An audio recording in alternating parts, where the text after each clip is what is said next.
भगवान की दिव्य मंगलमयी कथा को श्रवण कर प्रशमान कर अपने वाणी हृदय एवं जीवन को पवित्र बनाना।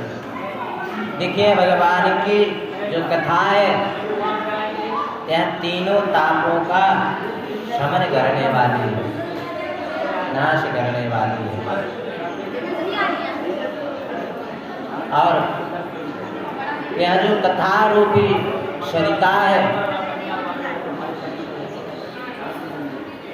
देखिए जब जन्म जन्मांतर कल्प कल्पांतर के जो पुण्य इकट्ठे होते हैं तब जाकर के श्री राम कथा रूपी सरिता में स्नान करने का सौभाग्य प्राप्त होता है। सबको कथा श्रवण करने को नहीं मिलती, तो जिनको कथा श्रवण करने को मिलती है वो बड़े सौभाग्यशाली होते हैं। ताई हम भगवान के दिव्य मंगलमयी कथा को श्रवण करते हैं। आज भगवान श्रृंगवेरपुर में निवास कर रहे हैं और श्री सुमंत्र जी महाराज उनको वापस ले जाने की बात कर रहे हैं। सुमंत्र जी महाराज कहते हैं, प्रभु महाराज ने आपको वापस लाने के लिए मुझको भेजा है, आप कृपा करके वापस चलिए। राम जी कहते हैं, सुमंत्र जी मेरे पिताजी ने क्या क्या कहा था आपसे, आप सब कुछ बताइए। सुमंत्र जी महाराज कहते हैं,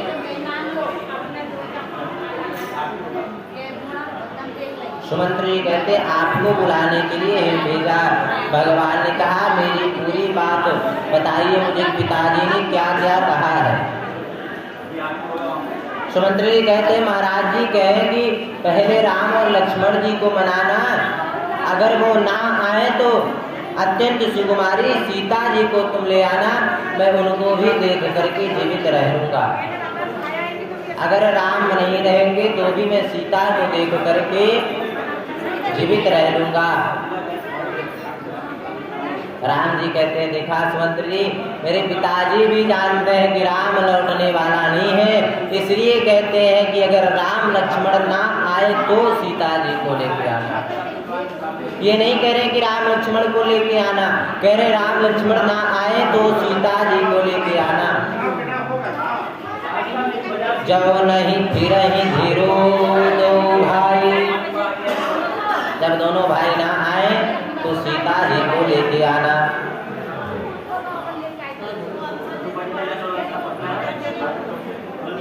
सुमंत्र जी सीता जी की ओर देखते हैं तो राम जी सीता जी से कहते हैं कि देवी अगर आप जाना चाहती हो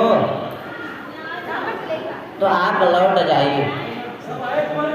सीता मैया कहते हैं, प्रभु आपके सन्मुख बोलने में थोड़ा अपराध लगता है, परंतु क्या करूं कुछ समय चल रहा बोलना पड़ता है। कहती है कि आप बताइए, सूर्य को सूर्य का प्रकाश कभी छोड़ करके जा सकता है क्या? चांद को उसकी चांदनी छोड़ करके कहीं जा सकती है क्या? बोले नहीं जा सकती। इसी प्रकार राम को सीता छोड़ के कहीं नहीं जा सकती, इसलिए मैं वापस नहीं जाऊंगी, आपके साथ इसी वन में अपना जीवन व्यतीत करूंगी।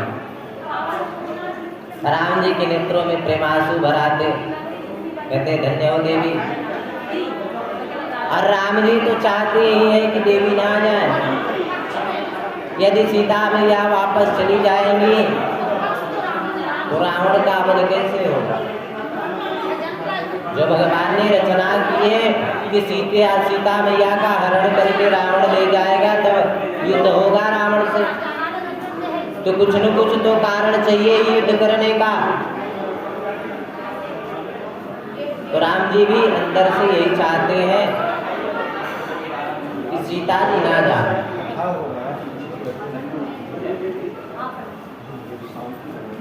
तो न राम जी जाते, न लक्ष्मण जी, न सीता जी, तीनों में से कोई नहीं जाते। सुमंत्र जी महाराज समझ गए कि तीनों में से एक को भी लौटाना असंभव है। किसी को नहीं लौटा सकते। तो राम जी सुमंत्र जी को समझा करके विदा करते हैं। अब भगवान विषाद की स्थिति में है और उनके साथ निषाद राज हैं। और चारों जन राम लक्ष्मण जानकी और निषाद राज जी गंगा जी के तट पर गए और गंगा जी के तट पर जाकर के खड़े हैं। आज राम जी के हृदय में बड़ा विषाद है, बड़ा दुख हो रहा। आज पहली बार ऐसा दुख हो रहा राम जी को।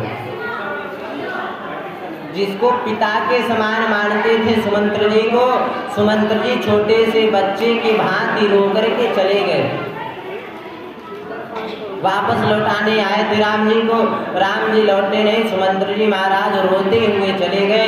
इसलिए आज राम जी को बड़ा दुख हो रहा।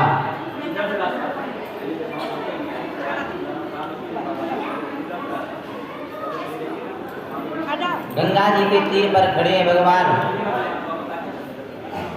और केवट से नाव की याचना करते हैं। कहते हैं केवट नाव लेकर के आओ। केवट कहता मैं नहीं लाऊंगा, सीधे सीधे कहता कि मैं नहीं लाऊंगा। बोले क्यों? कहता मैं आपके मर्म को जानता हूँ।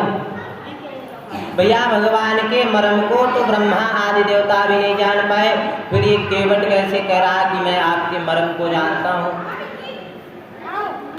कौन सा मर्म जान रहा भगवान का? लक्ष्मण जी महाराज पूछते कौन सा मर्म तुम जानते हो? केवट कहता मैं आपके मर्म को जानता हूँ। आप इस घाट पर मुझे बड़प्पन प्रदान करने के लिए आए हैं और मुझसे नौका की याचना कर रहे हैं,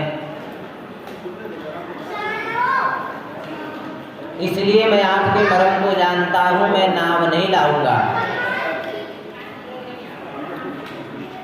लक्ष्मण जी कहते भैया क्यों नहीं लाओगे? कोई कारण तो बताओ। केवल कह रहे हो मर्म को जानता हूँ और कुछ कारण नहीं बता रहे हो, विशेष कारण कुछ बताओ। केवट कहता सरकार हमने सुना है कि आपके चरण रज के प्रताप से एक पत्थर की शिला नारी बन गई। बोले हाँ ये बात तो सत्य है, बनी तो थी। बोले फिर आपके चरण रज अगर मेरे नाव में लग गए तो मेरी नाव भी नारी बन जाएगी और तब तो मेरा बेड़ा पार हो जाएगा। छुअत शिला भई नारी सुहाई, पाहन तेन काट कठिनाई।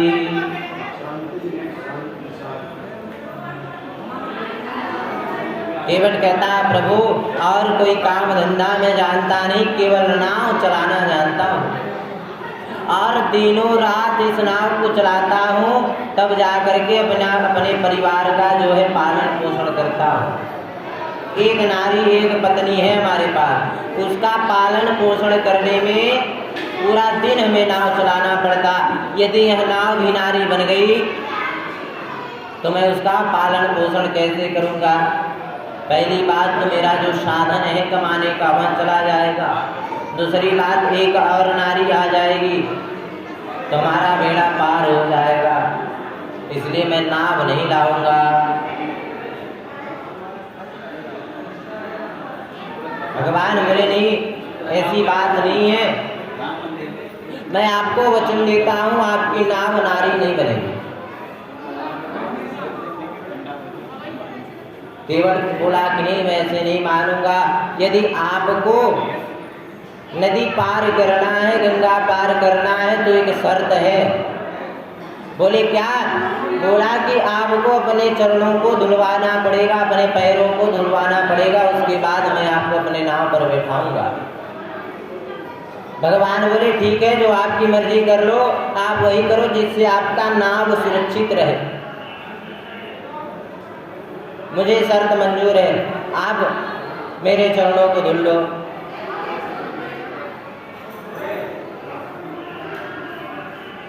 देखिए केवट की बड़ी सुंदर भावना है। केवट भगवान से कह रहा है पद कमल धोई चढ़ाई नाव, न नाथ उतराई चहु, मोहि राम राउरी आन दशरथ, शपथ सब साच कहो।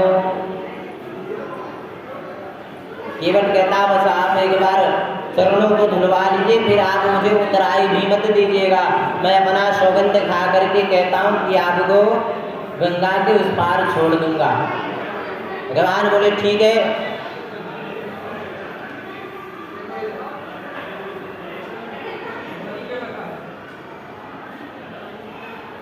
फिर केवट कहता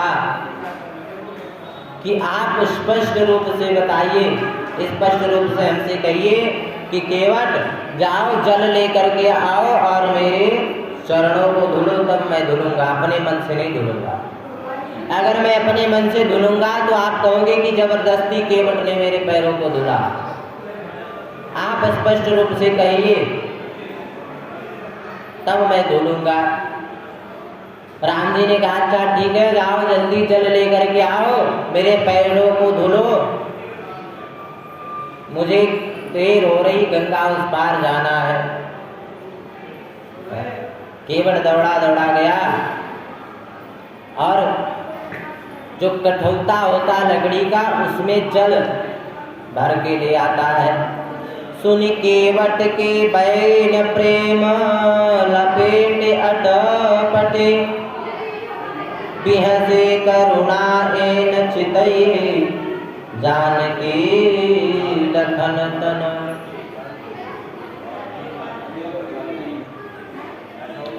उधर वो चल लेने के लिए जा रहा है, इधर राम जी लक्ष्मण जी की और सीता जी की ओर देख के मुस्कुराते हैं, हंसते हैं। क्यों? मानो कहना चाह रहे हैं कि एक चरणों पर लक्ष्मण जी का अधिकार है, दूसरे चरणों पर सीता जी का। तो एक एक चरण की सेवा करते हैं दोनों जन, और उन्हीं के सामने राम जी के चरणों की सेवा करेगा केवट, धुलेगा, और दोनों जन देखते ही रह जाएंगे, कुछ कर नहीं पाएंगे। इसलिए राम जी हंसते हैं।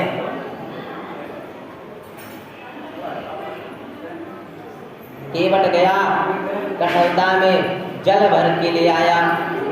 केवट राम रजाय सुपावा, पानी कठौता भरी ले आवा।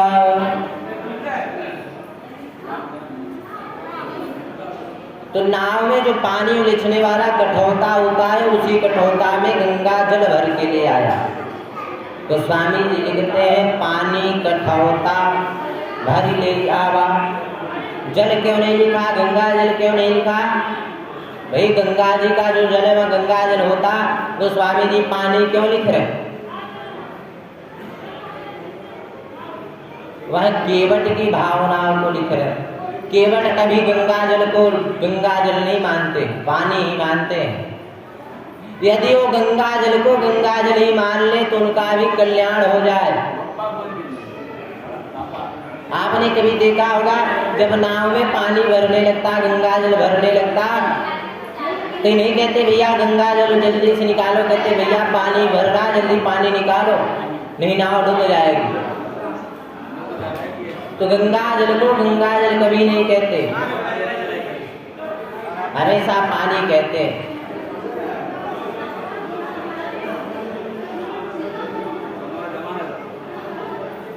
तो वो स्वामी जी यहाँ पे केवट के भाव को लिखते हैं। अब केवट आया और कठौता को राम जी के सामने रख दिया, भगवान के चरणों को धोया, भगवान ने उस चरण को पीछे रखा, फिर दूसरे चरणों को धोया। तो भगवान जब धुलने के बाद चरणों को पीछे कर लेते, फिर उसमें मिट्टी लग जाती। केवट फिर उस पैरों को धुलता, फिर पीछे करते, फिर मिट्टी लग जाती।